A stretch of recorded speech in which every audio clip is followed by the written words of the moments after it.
So present చాలామంది candidates ఎవరైతే fake experience పెట్టి జాబ్ కోసం ట్రై చేస్తుంటారో వాళ్ళకి ఒక టెన్షన్ అయితే ఉంటుంది. అరే నేను ఫేక్ ఎక్స్పీరియన్స్ పెట్టాను, మరి ఎలా ఉంటుందో ఏంటో అని టెన్షన్ ఉంటుంది. బట్ రిక్రూటర్స్కి మీ ఫేక్ ఎక్స్పీరియన్స్ దానికంటే కూడా ఇంకొక కన్సర్న్ ఇప్పుడు ప్రజెంట్ ఎక్కువైపోయిందండి. అవి ఎలాంటివి అంటే ఎగ్జాంపుల్ చెప్తాను.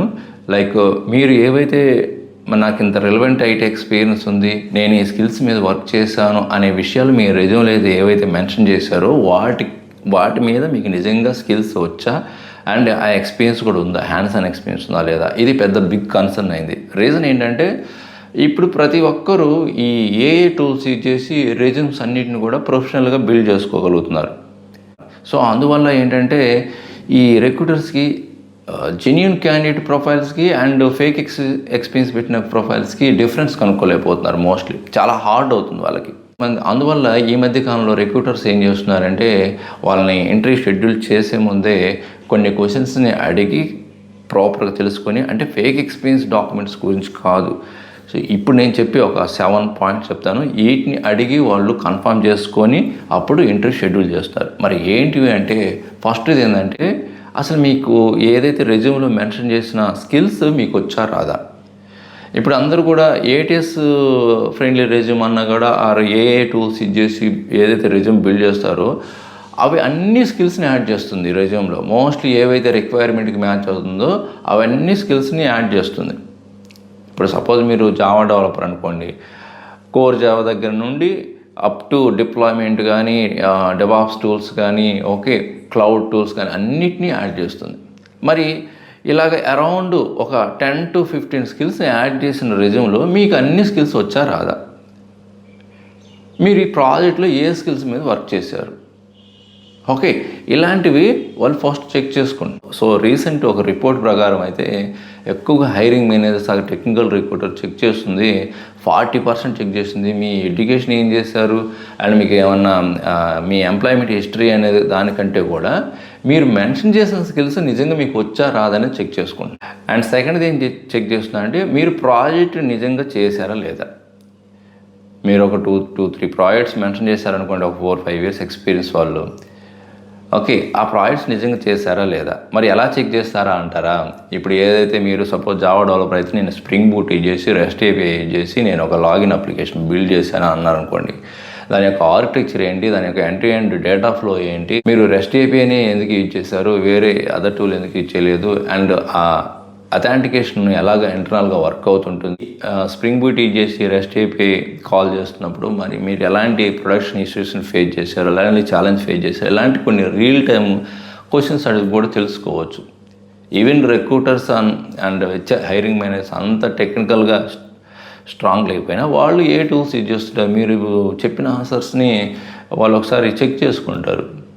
అందుకే రెజ్యూమ్లో అది స్పెషల్గా ప్రాజెక్ట్లో నేను ఇన్ని టెక్నాలజీస్ మీద వర్క్ చేసి ఇది ఇంప్లిమెంట్ చేశాను అనే దానికంటే కూడా మీరు మెన్షన్ చేసిన స్కిల్స్ని ఎలాగా ప్రాజెక్ట్లో ఎలాంటి ప్రాబ్లమ్స్ని సాల్వ్ చేశారనేది క్లియర్గా మీరు తెలుసుకోవాలి. అప్పుడు ఇంటర్వ్యూస్ అటెండ్ అవ్వండి ఆర్ రెజ్యూమ్స్ అప్లోడ్ చేయండి. ఓకే అసలు మీరు మెన్షన్ చేసిన స్కిల్స్ని ఏ విధంగా వర్క్ అవుతాయి, ఎందుకు యూజ్ చేసాము ఈ ప్రాజెక్టులని తెలియకపోతే మాత్రం మీకు ఇంటర్వ్యూ షెడ్యూల్ అవ్వడం చాలా కష్టం.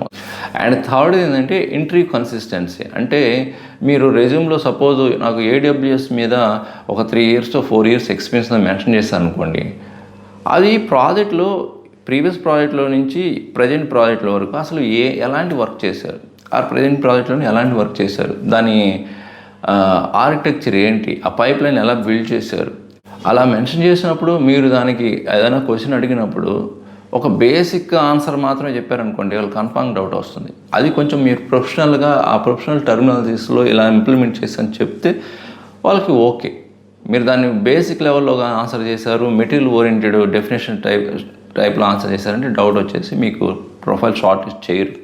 అందుకే చాలామందికి ఈ మధ్యకాలంలో కాల్స్ వస్తున్నాయి, వాళ్ళని షెడ్యూల్ చేయట్లేదు. రీజన్ ఏంటంటే మీరు చెప్పే ఆన్సర్ని బట్టే ఉంటుంది ఈ క్యాండిడేట్ నిజంగా వర్క్ చేశారా లేదా స్కిల్స్ మీద. అందువల్ల మోస్ట్ ఆఫ్ ది క్యాండిడేట్స్కి షెడ్యూల్ చేయకపోవడానికి మెయిన్ రీజన్ అదే అండి.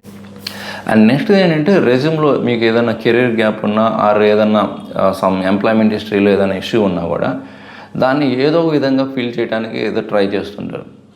ఒక్కోసారి ఏమవుతుందంటే ఆ ఫిల్ చేసిన ఇన్ఫర్మేషన్కి ఇంకొక లై చెప్పాల్సి వస్తుంది, ఇంకొక అబద్ధం అలాగా ఒక అబద్ధాన్ని నిజం చేయడానికి ఎన్నో అబద్ధాలు ఆడాల్సి వస్తుంటుంది అన్నమాట. సో దీనికి బెటర్ ఏంటంటే మీకు కెరీర్ గ్యాప్ ఉంటే మెన్షన్ చేసి దానికి రీజన్ ఎక్స్ప్లెయిన్ చేయడం, ఆర్ మీకు ఏదైనా కంపెనీస్ ఎక్కువగా మీరు స్విచ్ అయ్యి ఉంటే దానికి రీజన్ ఏంటో ఎక్స్ప్లెయిన్ చేయడానికి అలాంటి మంచి రీజన్ ఒకదాన్ని మీరు ప్రిపేర్ అయ్యి దాన్ని ఎక్స్ప్లెయిన్ చేయండి.